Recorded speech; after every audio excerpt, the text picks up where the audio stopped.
O presidente Lula vetou integralmente o projeto de lei da dosimetria, que reduziria a pena dos condenados pelos ataques do 8 de janeiro, inclusive Jair Bolsonaro. Durante o evento que marca 3 anos do ocorrido no Palácio do Planalto, hoje, o veto integral ao projeto foi do Lula, né? E ele já tinha dito que iria vetar trechos que beneficiassem Bolsonaro. Como o UOL mostrou, o presidente tem dito que considera inadmissível que haja redução de pena por meio de um tapetão dos aliados do ex-presidente no Congresso.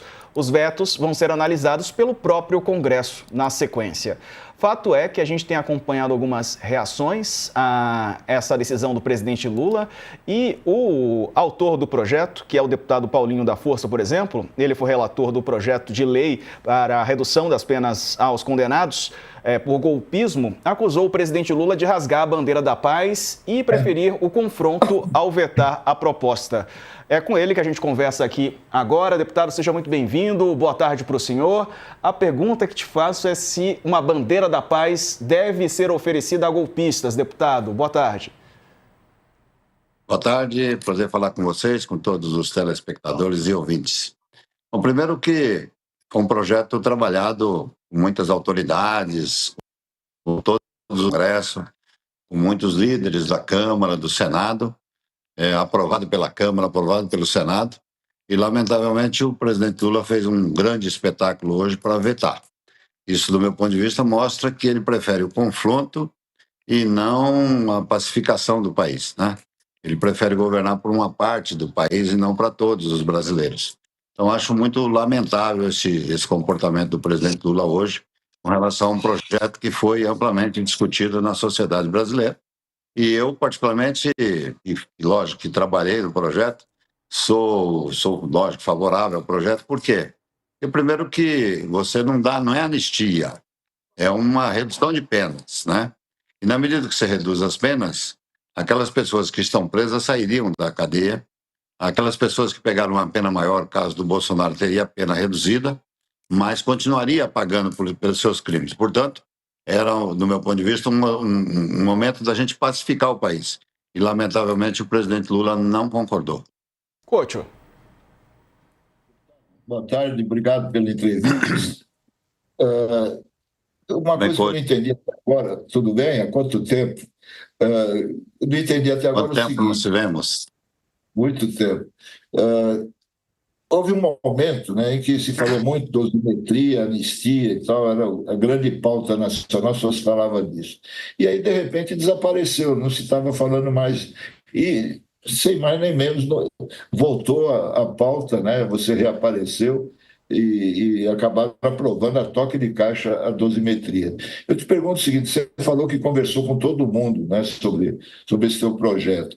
Você, em algum momento, chegou a conversar com o presidente Lula? Como é que está essa relação? Vocês são contemporâneos no sindicalismo, né? Como é que está a tua relação hoje com o presidente Lula? Olha, Ricardo, você sabe, eu apoiei o Lula na eleição passada. Depois disso, depois de 1 ano e 1 ano e 4 meses, ele me chamou para conversar. Foi a única vez que conversei com ele depois da eleição. Infelizmente, não conversamos mais.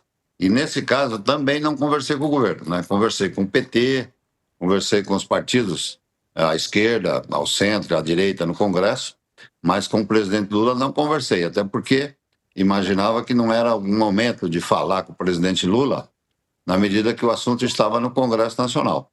Então, me centrei ali, me dediquei muito a falar com as lideranças do Congresso e você disse, apareceu muito, depois deu uma esfriada exatamente porque a gente não tinha consenso, né? Não tinha um consenso ali de votar. Nós tínhamos problemas na esquerda, que não topava de jeito nenhum, e também tinha na direita, que achava que tinha que ter anistia, né? E por isso demorou um tempo para que a gente pudesse amadurecer e era um assunto incômodo no Congresso, porque a gente precisava tirar isso da nossa frente, virar essa página e que a gente pudesse entrar em 2026 discutindo os assuntos que interessavam ao Brasil, como segurança, saúde, educação, enfim, as coisas que o Brasil precisa resolver. E por isso que esse assunto voltou ali no finalzinho do ano e a gente conseguiu votar com uma ampla maioria ali favorável ao projeto. Obrigado. Bom falar com o senhor aqui, finalmente, ao vivo, no Alto Tudo Bom. Olha, eu queria entender, jogar para frente. O veto estava anunciado, o senhor sabia que o veto viria, e minha pergunta é: o senhor falou com o presidente da Câmara, Hugo Motta, falou com o presidente do Senado, Davi Alcolumbre, tem previsão de chamar a sessão do Congresso já rapidamente no início do ano para poder ver se há a derrubada do veto e mais, né? O senhor aposta na derrubada do veto? Ô, Daniela, prazer em falar contigo de novo. Você que sempre cobriu o Congresso, trabalho espetacular que você sempre fez, e hoje âncora de um programa importante do Brasil. Parabéns pelo teu trabalho. Eu tenho falado com o Hugo quase todos os dias, né? O Hugo é meu amigo, parceiro de muitos anos, mesmo antes de ser presidente da Câmara, e tenho conversado com ele sobre essa questão do veto, né? Acho que o caminho seria o seguinte: começa dia 2 ali, primeiro dia 2 de fevereiro, falei com ele da gente chamar uma reunião de líderes e esses líderes solicitar uma audiência com o Davi Alcolumbre para que a gente possa tratar de uma sessão do Congresso, né, para que a gente possa derrubar o veto. Eu estou muito tranquilo com isso, porque acho que com essa decisão do Lula hoje de ter feito um espetáculo, né, fazer um ato público para vetar um projeto de lei, ele, de certa maneira, ele faz uma afronta ao Congresso, né? A não ida do Hugo Motta, do Davi Alcolumbre e do Fachin mostra um pouco isso, digamos assim, o isolamento da esquerda em relação ao Congresso lá, com essa decisão do Lula de vetar. E isso mostra que ele terá muitas dificuldades lá, e também mostra, eu tenho 19 anos de Congresso, estou indo para 20 anos, conheço bem aquilo, mostra que esse confronto com o Congresso não tem como, né, a gente não derrubar esse veto aí, digamos assim, antes do Carnaval. Agora, deputado, existe também a possibilidade da questão ser judicializada, né? E o projeto ser derrubado por ser inconstitucional. O senhor está cogitando essa possibilidade? Acho que sim, porque são recursos que os partidos podem usar, né? Hoje eu vi notícias de que o governo poderia utilizar um pequeno partido ou um partido aliado para poder entrar no Supremo. Mas você sabe também que eu tenho muita relação no Supremo Tribunal, né? E como eu trabalhei no projeto durante esse período todo, não tive nenhuma sinalização de lá de que estaria contra o que eu estava fazendo, eu estou muito tranquilo que também nós vamos derrubar o veto na Câmara e eles vão recorrer ao Supremo e também vão perder no Supremo. Couto. O que muda na prática, né? Você falou que redução de penas, muita gente vai sair da prisão. Eu vi hoje que ainda estão presos 100 e poucos condenados no processo do golpe, né? Na prática, o que vai acontecer? Vão soltar todos os que estão presos ainda, com exceção do núcleo crucial, né? E quanto vai diminuir a pena do Jair Bolsonaro em regime fechado? De que forma ele se beneficia com essa simetria? Ricardo, eu vou dar uma explicação geral do projeto. Primeiro, como é que é hoje, né? Hoje, vamos pegar o caso do Bolsonaro. Ele pegou 27 anos e 3 meses de prisão. E hoje, a aplicação da pena é de 25%. Então, portanto, dá 6 anos e 10 meses.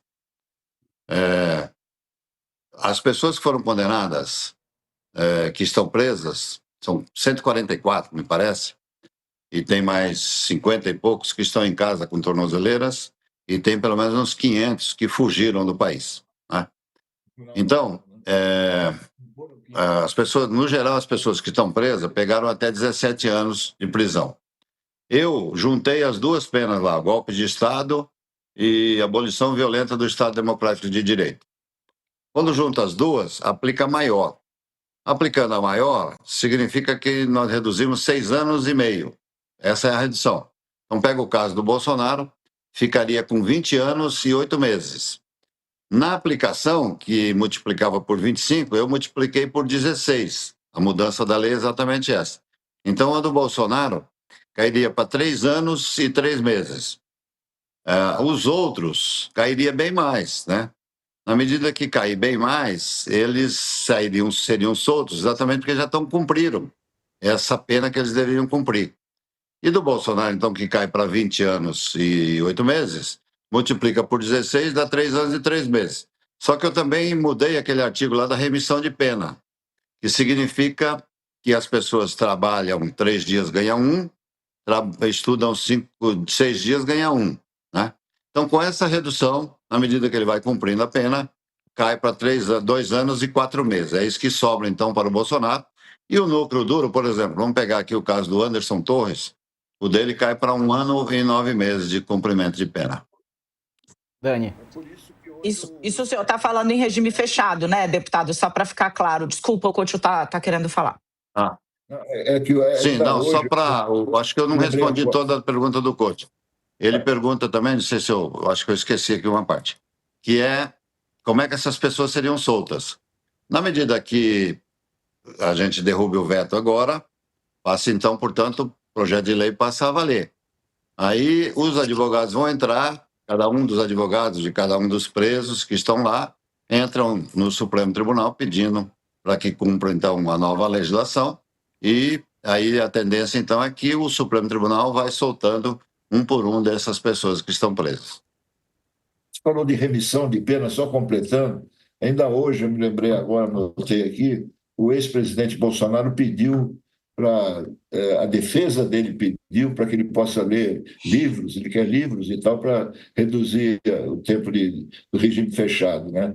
Eu estranhei, porque nunca ouvi falar que o Bolsonaro gostasse de ler, né? O único livro que ele comentou uma vez foi do Brilhante Ustra. Como é que é isso? Isso aí tem que ler quantos livros? Como é que é calculado isso? Então, essa é uma questão que o Supremo não concordava, né? Muito, né? Teria que ter uma prova, uma comprovação, mas eu acho que hoje não é a quantidade de livro que vai ler. Ali tem, eu acho que hoje tem mecanismo de se acompanhar, se está estudando, se não está, né? Teve até alguns amigos meus que disseram, vem cá, você está brincando comigo com esse negócio que o Bolsonaro vai estudar a semana inteira, né? Mas, enfim, mas eu fiz lá essa remissão, de certa maneira, o Supremo nunca tinha concordado com isso. Por exemplo, se alguém está em casa, eles não admitiam que tivesse remissão de penas para quem em casa. E nesse projeto de lei a gente admite, então, que as pessoas que estiverem em casa também têm a remissão de penas a partir desse projeto de lei.